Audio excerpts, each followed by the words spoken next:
Shalom Sobat Samas, sungguh bersyukur untuk semua anugerah Tuhan di dalam kehidupan kita. Allah telah menenun kita saat kita di dalam kandungan ibu dan membentangkan jalan kehidupan kita, disertai dengan berkat-berkat yang luar biasa, termasuk firman-Nya. Kini kita akan bersama menikmati dan merenungkan firman Tuhan, namun sebelumnya mari kita berdoa.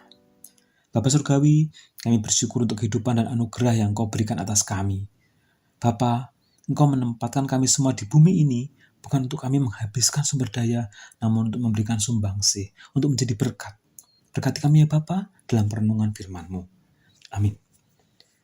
Bacaan hari ini terambil dari Roma 11, ayat 11 sampai 16, tapi kita akan memfokuskan pada ayat yang ke-13. Roma 11, ayat 13, begini bunyi firman Tuhan. Aku berkata kepada kamu, hai bangsa-bangsa bukan Yahudi. Justru karena aku adalah rasul untuk bangsa-bangsa bukan Yahudi, aku menganggap hal itu kemuliaan pelayananku. Apa yang melatar belakangi nats ini? Sobat Samas, dengan segala karakternya, bangsa Israel bukanlah bangsa yang besar dan terbaik. Hanya karena anugerah sajalah bangsa Israel dipilih Allah untuk dijadikan umat Allah.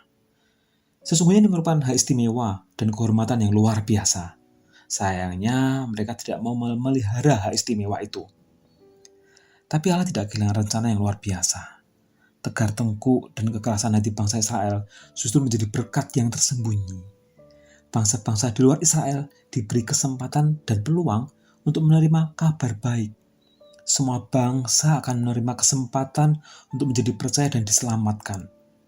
Di awal perikop ini, yaitu di ayat 11, Paulus menegaskan, tetapi oleh pelanggaran mereka, keselamatan telah sampai kepada bangsa-bangsa lain. Nah, di ayat 13 ini, Paulus mendapatkan penugasan dari Allah untuk mengabarkan Injil dan melayani orang-orang di luar Yahudi. Saya akan bacakan kembali ayat 13 dari versi terjemahan bahasa Indonesia masa kini. Begini, sama ini, sebagai rasul-rasul untuk bangsa-bangsa bukan Yahudi, saya sangat menjunjung tinggi tugas saya. Keren ya? Paulus berpikir positif, begitu bersyukur dan menjunjung tinggi tugas pelayanannya. Kalau kita bandingkan area Yahudi dan luar Yahudi, tentunya luar Yahudi jauh lebih luas. Gimana ya melaksanakan penugasan dari Allah di teritorium yang baru dan begitu luas? Karena tempat yang baru, budaya dan permasalahannya tentunya juga lebih beragam. Dan selain beragam, masalah atau tantangan pelayanan Paulus fix itu tidak ringan. Sobat Samas, jika kita melihat perikop sebelumnya di Roma 5 ayat 3, jelaslah mengapa Paulus begitu positif merespon penugasan dari Tuhan ini. Roma 5 ayat 3 berkata, kita bermegah dalam kesengsaraan karena kita tahu bahwa kesengsaraan itu menimbulkan ketekunan. Wow, pantesan Paulus bermegah dalam kesengsaraan dan keragaman masalah. Karena itu menimbulkan ketekunan. Sebenarnya tekun apa sih? Di dalam bayangan saya, Paulus pasti tekun berdoa. Tekun menjalin komunikasi dengan Tuhan, tekun beriman, dan tekun mengucap syukur. Nah, seberapa nih dari kita yang tekun bersyukur? Ternyata bersyukur itu perlu ketekunan ya, perlu konsisten dan persisten, sampai menjadi sebuah habit. Karena kebiasaan mengucap syukur itu menciptakan sikap mental positif. Saudara terkasih, tema Samas hari ini adalah mensyukuri tugas. Tugas apa? Ya tugas pelayanan. Sobat Samas, menerima panggilan Allah adalah salah satu pengalaman rohani paling penting di dalam eksistensi kita manusia. Kenapa? Karena ini adalah tempat di mana hadirat Allah itu bersinggungan dengan kehidupan kita manusia. Saya ulangi ya, menerima panggilan Allah adalah salah satu pengalaman rohani paling penting. Saudara terkasih, di dalam sikap hati yang teduh, masihkah Anda mengingat saat Anda pertama kali mulai merasakan panggilan Allah bagi hidup Anda? Mungkin itu momen seperti Musa saat menerima panggilan. Atau mungkin momen seperti Paulus. Momen di mana Anda mendengar Allah berbicara di dalam hati Anda dengan sangat jelas.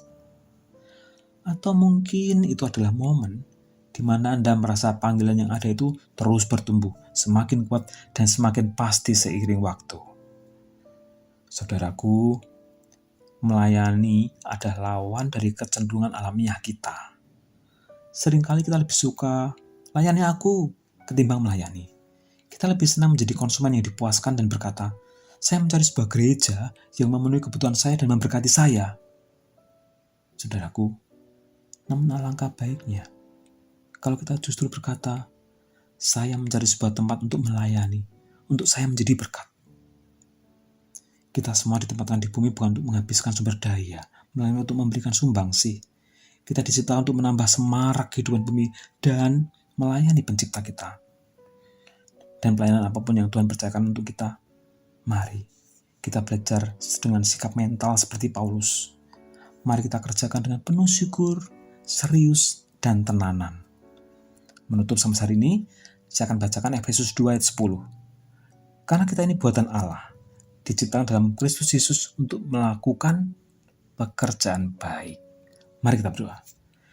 Firman-Mu sungguh jelas ya Bapa, bahwa Engkau turut bekerja dalam segala sesuatu untuk mendatangkan kebaikan bagi yang terpanggil sesuai dengan rencana-Mu.